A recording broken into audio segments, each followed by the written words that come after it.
अच्छा ठीक है, तो ये सेटिंग हो गई।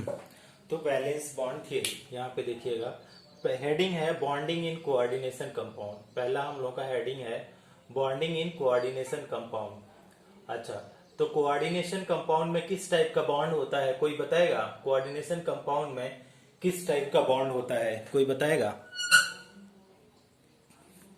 कोऑर्डिनेशन बॉन्ड, हाँ, कोऑर्डिनेशन कंपाउंड कोऑर्डिनेशन कंपाउंड में मतलब में कोऑर्डिनेट बॉन्ड। बॉन्ड होगा। कोऑर्डिनेट बॉन्ड बोलिए या तो कोऑर्डिनेशन बॉन्ड, जो भी बोलना चाहे बोल सकते हैं। अच्छा ठीक है। अब हाँ। दूसरा चीज इसमें ये चीज होता है कि इसके लिए एक्सप्लेन करने के लिए कि कैसे कोऑर्डिनेट बॉन्ड होता है, उसको एक्सप्लेन करने के लिए थियरीज दी गई हैं।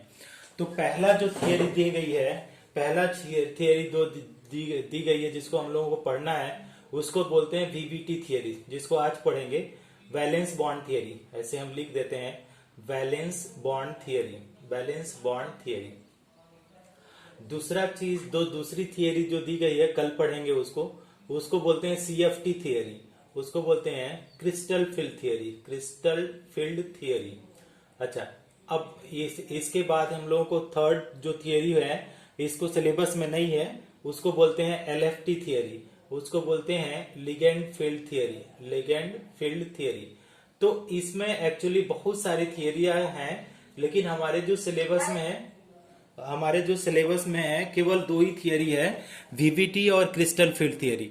अब ये जो बैलेंस बॉन्ड थियरी है, बैलेंस बॉन्ड थियरी, ये क्या बनाती है कि ये बनाती है कि कोऑर्डिनेट बॉन्ड को एक्सप्लेन करती है कि आपका मेटल और लिगेंड के बीच में कोऑर्डिनेट बॉन्ड होता है।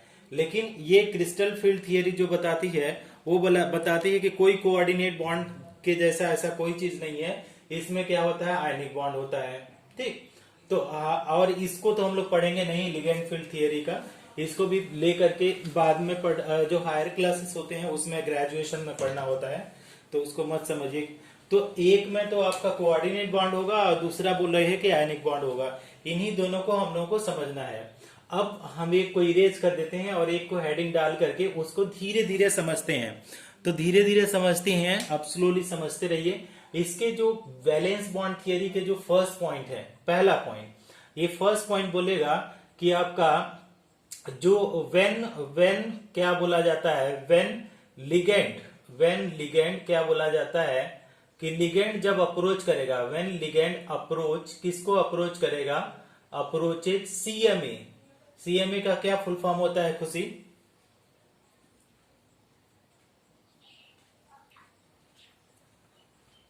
सीएमए का क्या फुल फॉर्म होता है खुशी? सीएमए का फुल फॉर्म क्या होता है? सेंट्रल मैथमेटिक्स, हाँ, सेंट्रल तो मैथमेटिक्स। हाँ, तो क्या हो जाएगा, when ligand approach CMA then CMA vacant it orbital, vacant its orbital, अपने ऑर्बिटल को क्या करता है, वैकेंट करता है orbitals to form coordinate bond. समझ में आया कि क्या करेगा, वैकेंट ऑर्बिटल उसके पास हो जाते हैं कोऑर्डिनेट बॉन्ड बनाने के लिए। कहने का मतलब ये होता है, इसको समझ लीजिए इस पॉइंट को, कि हमारे पास मान लीजिए कि इस तरीके से आपका 3D ऑर्बिटल है। अब इसमें होगा क्या कि मान लीजिए इस तरीके से इसके पास कितने इलेक्ट्रॉन है, मान लीजिए हमारे पास इसके पास 4 इलेक्ट्रॉन है। तो जब यहाँ पे लिगेंड आएगा, जब यहाँ पे लिगेंड आएगा, जब ये लिगेंड आएगा, तो ये क्या करेगा कि इसको वैकेंट कर देगा और जितने बहुत सारे ऑर्बिटल क्या कर जाएंगे, पेयर्ड अप कर जाएंगे। तो ये चीज है कि यहाँ पे डबल हो गया, ये डबल हो गया। तो ये देखिए दो वैकेंट ऑर्बिटल, यहाँ पे एक वैकेंट था तो यहाँ पे कितने हो गए, यहाँ पे तो ओनली वन वैकेंट है। इसको समझ रहे हैं, वन वैकेंट है। तो यहाँ पे अभी क्या हो गए, 3 वैकेंट। आपको पता है कि जो लिगेंड होता है, एल होता है लिगेंड, वो लोन पेयर इलेक्ट्रॉन देता है। तो लोन पेयर के लिए एक ऑर्बिटल में मैक्सिमम 2 इलेक्ट्रॉन होते हैं। तो लोन पेयर इलेक्ट्रॉन, 2 इलेक्ट्रॉन के लिए एक ऑर्बिटल कंप्लीट रूप से वैकेंट होना चाहिए। बात समझ में आ रही है आप लोगों को? Yes sir. अच्छा, वेरी गुड। अच्छा, दूसरा पॉइंट ये क्या बोलता है कि ज्योमेट्री जो होगा, किसी कॉम्प्लेक्स की जो ज्योमेट्री होगी, ज्योमेट्री विल बी, किसके ऊपर, विल बी बेस्ड ऑन, किसके ऊपर वो बेस्ड रहेगी, will be based on hybridization. किसके ऊपर ज्योमेट्री बेस्ड होगी, किसी भी कोऑर्डिनेशन कंपाउंड की ज्योमेट्री जो होगी हाइब्रिडाइजेशन के ऊपर बेस होगा ही, जो हाइब्रिडाइजेशन होगा उसी के ऊपर बेस होगा। तो मान लीजिए हमारे पास एग्जाम्पल के रूप में अगर इसको देखना चाहें तो फर्स्ट एग्जाम्पल है, मान लीजिए हमारे पास कोऑर्डिनेशन नंबर 4 है। तो 4 के लिए अब देखिए इसमें क्या हो सकता है, sp3 हो सकता है। एक s 3 फी तो 4 हो गया। अब sp3 का क्या होता है, अब बताइए शेप कैसा होता है, टेट्राहेड्रल होगा कि स्क्वायर प्लेनार या पेंटागोनल, क्या होगा, ऑक्टाहेड्रल कैसा होगा? टेट्राहेड्रल। हाँ, तो इसमें क्या हो जाएगा, इसका जो शेप होगा वो कैसा होगा, ये टेट्राहेड्रल शेप होगा। और DSP2 है, अगर DSP2 है तो इसको बोलते हैं स्क्वायर प्लेनार, स्क्वायर प्लेनार। ये तो कोऑर्डिनेशन नंबर 4 की बात कर रहा है। अगर मान लीजिए हमारे पास कोऑर्डिनेशन नंबर 6 हो गया, ओके, या तो कोऑर्डिनेशन 5 का भी देखिए, तो कोऑर्डिनेशन 5 का क्या होता है, sp3d, sp3d। तो देखिए 1 3 1 4 1 5, तो इसको बोला जाता है स्क्वायर पिरामिडल। इसमें जो आता है इसको नहीं पढ़ना है, स्क्वायर पिरामिडल ये है भी नहीं सिलेबस में, लेकिन एक आज एग्जाम्पल के नीट वगैरह में पूछ लिया जाता है कि 5 कोऑर्डिनेशन नंबर है तो हाइब्रिडाइजेशन क्या और शेप क्या होगा। तो ये क्या है, sp3d है। अब हमारे पास जो नेक्स्ट वाला है वो है कोऑर्डिनेशन नंबर 6 का एग्जाम्पल। ये इंपॉर्टेंट है, कोऑर्डिनेशन नंबर 6 में अगर होगा तो इसको क्या बोलेंगे, इसको देखिए क्या बोलेंगे, पहले वाले को, इसका हाइब्रिडाइजेशन हो सकता है DSP2। तो DSP2 और यहाँ पे कोऑर्डिनेशन नंबर एक और भी पॉसिबल है, 6 होगा। और एक और चीज क्या पॉसिबल है, DSP3, sp3d2। नहीं क्लियर है अभी, बिल्कुल क्लियर नहीं है, ब्लर है ना, पता है आज फिर से नेट नहीं है यहाँ पे। आप लोगों का वाईफाई चल रहा है, वाईफाई आप लोगों का चल रहा है? नहीं, यहाँ पे तो बंद है, यहाँ पे तो बंद दिखा रहा है। 1 सेकेंड रुके तो मैं देख रहा हूँ, 1 सेकेंड, लैपटॉप में चेक कर रहा हूँ कि महर्षि स्कूल का वाईफाई सिक्योर, थोड़ा सा देखते हैं इसमें क्या है। कांट कनेक्ट दिस नेटवर्क, क्या हो गया, रियलमी नो इंटरनेट। आपका युक्ता, आप लोगों के पास, आपके पास चल रहा है ये नेट चल रहा है वाईफाई वाला? नहीं ना, वाईफाई नहीं चल रहा है। हाँ, तो इसीलिए प्रॉब्लम हो रही है। अब मैं क्या करूं बताइए, इसमें कितना दिखा रहा है स्पीड, मोबाइल में 34 दिखा रहा है केवल। अच्छा रुकिए तो थोड़ा इसमें कुछ हम लिंक, अगर रुके देखता हूँ इसका मोबाइल में क्या है। कभी कभी तो ठीक ठाक आता है, कभी कभी, अभी बायो तो ठीक से चल रहा है, हमारा नहीं चल रहा है, फिजिक्स वाले सर का बिल्कुल ही नहीं चल रहा है। शेप कैसा होता है आप लोग बताइए तो, कोऑर्डिनेशन नंबर 6 में क्या शेप होता है, हम लोग पढ़ चुके हैं। अगर कोऑर्डिनेशन नंबर 6 है तो शेप कैसा होगा बताइए? Sir octahedral. हाँ, तो वेरी गुड। तो दोनों के केस में क्या होगा, ऑक्टाहेड्रल।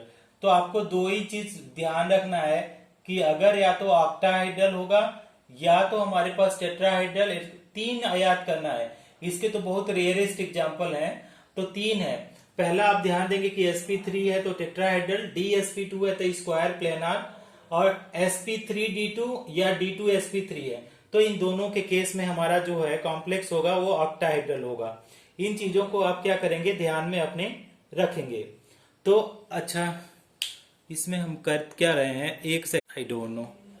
अभी इसको देखिए तो फिर ब्लर हो गया ना।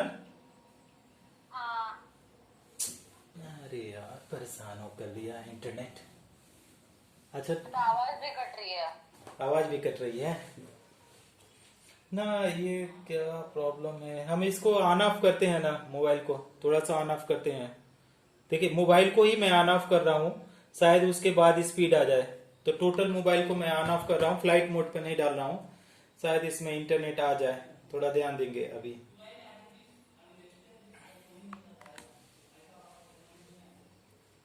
पॉइंट है कि अगर हमारे पास थर्ड पॉइंट, अगर देख लीजिए थर्ड पॉइंट क्या बोल रहा है कि अगर 3D ऑर्बिटल यूज हो रहा है, 3D ऑर्बिटल, तो 3D ऑर्बिटल अंदर का ऑर्बिटल यूज हो रहा है, तो वो कॉम्प्लेक्स होगा inner field complex. Inner field complex कैसा कॉम्प्लेक्स होगा? Inner field complex. जबकि अगर इफ कैसा है, अगर ये 4D यूज हो रहा है, 4D ऑर्बिटल अगर यूज हो रहा है उसके कोऑर्डिनेशन कंपाउंड में, तो उसको बोलेंगे आउटर फील्ड।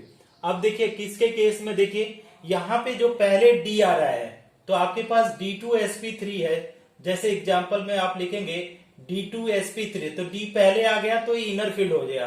अगर D बाद में आ गया sp3d2, तो ये कैसा हो गया? आउटर फील्ड हो गया। अच्छा, नेक्स्ट पॉइंट अगर हम लोग देखा जाए, नेक्स्ट पॉइंट कि हमारा फोर्थ पॉइंट जो है उसमें क्या है कि अगर अनपेयर्ड इलेक्ट्रॉन है, अनपेयर्ड इलेक्ट्रॉन है, इफ अनपेयर्ड इलेक्ट्रॉन इन क्या है, सेंट्रल मेटल एटम में है, तो कैसा हो गया? वो पैरामैग्नेटिक होगा। पैरामैग्नेटिक, अच्छा पैरामैग्नेटिक। और कैसा होगा? पैरामैग्नेटिक एंड कलर्ड होगा। ध्यान देखेंगे। और इसका जो नेक्स्ट है, इफ नो अनपेयर्ड इलेक्ट्रॉन है, अगर उसके पास अनपेयर्ड इलेक्ट्रॉन नहीं है, if no unpaired electron present, तो if no unpaired electron in CMA है, सीएमए, सो वो कैसा हो जाएगा? डायामैग्नेटिक। डायामैग्नेटिक। और कैसा हो जाएगा वो? And colourless. और क्या है? कलरलेस। ये चीजें हैं, इतना चीजें हम लोगों को ध्यान में रखना है। अच्छा, इसके बाद क्या है, किसी कॉम्प्लेक्स में हम लोग क्या करेंगे, उसके साथ लास्ट पॉइंट यही है कि लास्ट पॉइंट में यह है कि मैग्नेटिक मूवमेंट, मैग्नेटिक मूवमेंट कैसे कैलकुलेट करेंगे? मैग्नेटिक मूवमेंट कैसे कैलकुलेट करेंगे? Magnetic movement mu equal to क्या है, इन स्क्वायर ब्रैकेट में लिखेंगे square root of N, bracket में n+2, और मैग्नेटिक मूवमेंट का जो यूनिट होता है bm।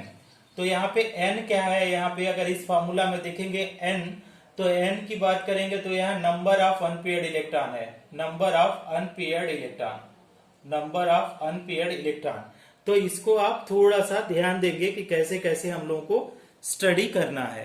अब इसके बाद हम लोग क्या करते हैं, इसके साथ एग्जाम्पल के रूप में हम लोग अब पढ़ेंगे।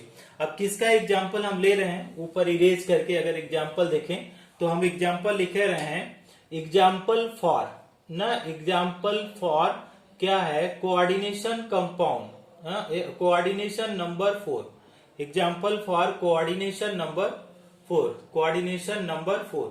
तो इस वाले एग्जाम्पल को हम लोग पढ़ेंगे कि जिनका भी कोऑर्डिनेशन नंबर 4 है उसके लिए हम लोग अब पढ़ना चालू करेंगे। तो कोऑर्डिनेशन नंबर 4 में दो टाइप की ज्योमेट्री आती है।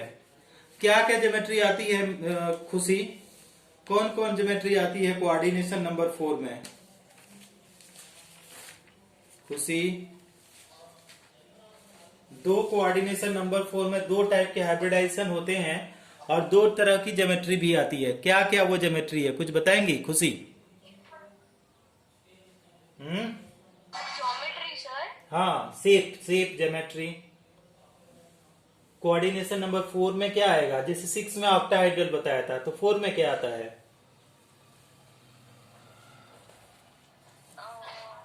स्क्वायर प्लेनर एंड हाँ, दो चीज पॉसिबल है। पहला चीज है क्या है, स्क्वायर प्लेनार, और दूसरा हाँ टेट्राहेड्रल, तो दूसरा है टेट्राहेड्रल। अच्छा बताइए, मेरे को कोई दिख ही नहीं रहा है। नहीं दिख रहा है? कितना नेटवर्क आ रहा है? नहीं। भैया 61 नेटवर्क आ रहा है, क्या करूं बताओ, इसका क्या करूं? पता है हम मोबाइल कनेक्ट करके, लैपटॉप कनेक्ट करके रखे हैं कि उसको चला देने से शायद स्पीड आ जाए। अभी देखो तो कुछ क्लियर हो रहा है? नहीं हो रहा है? सर ऐसा ही है। वैसा ही है ना? हाँ खुशी दिख रहा है आपको? सर, मैं ही बोल रही हूँ। अच्छा, मैं युक्ता दिख रहा है आपको? युक्ता कुछ दिख रहा है? अरे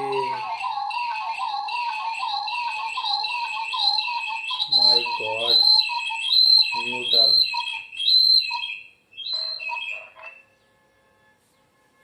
अब क्या करें, कहीं से कुछ और तो ज्वाइन नहीं किया मैंने। तो सर, आप बड़ा कुछ दिख रहा है? कुछ दिख ही नहीं रहा है तो क्या पढ़ाएंगे आप लोगों को? थोड़ा थोड़ा दिख रहा है तो पूरा ठीक। ब्लैंक है, स्क्रीन ही नहीं है। अच्छा ऐसा करो, रुक जाओ, हम क्या करते हैं, स्क्रीन शेयर करते हैं। कुछ तो करना पड़ेगा आप लोगों को, मैं क्या करूं यार, रुको। अब ये फोटो खींचते हैं, आप लगे रहो, लाइन पे ही रहो। Actually, I don't know how to share the screen. That is why the some problem.